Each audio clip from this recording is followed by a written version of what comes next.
2024 সাল 8 আগস্ট রাষ্ট্রের উপদেষ্টা ডক্টর ইউনূস আহমেদ রাষ্ট্রের সকল জনগণ থেকে রাষ্ট্রীয় সকল বাহিনীর দায়িত্ব নিয়েছেন। সেই দিন থেকে আজ পর্যন্ত ডক্টর ইউনূস আহমেদের কর্মকাণ্ড, বাংলাদেশে জনপ্রিয়তা, আমি তার সকল কর্মের প্রতি কৃতজ্ঞতা স্মরণ করে জানিয়ে বলছি, আপনার সকল কর্মকে আমার হৃদয় আসনে রেখে মর্যাদা দিয়ে বলছি, বাংলাদেশে শিশু হত্যা, নারী ধর্ষণ, খুনি, চোর, বাটপার, রাষ্ট্রীয় এই আইন বাতিল করুন। এই আইন জনগণের হাতে হস্তান্তর করুন।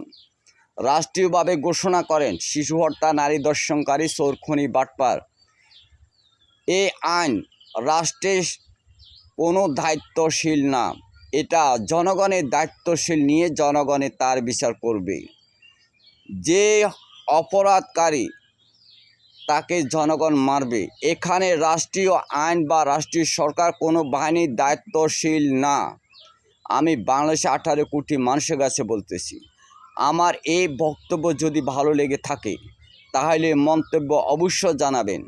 আর একটা কথা স্মরণ রাখবেন, চোর, খুনি, বাটপার, নারী ধর্ষণ, শিশু হত্যা এরা কারো আপন ব্যক্তির আপন হইতে পারে না। এরা দেশের শত্রু, জনগণের শত্রু।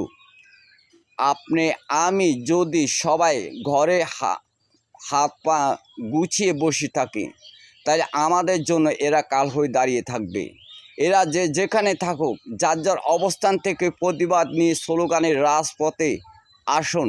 আর তাদেরকে যেখানে পাবেন পেট্রোল দিয়ে জ্বালিয়ে দিন, যাতে বাংলাদেশের মানুষ থেকে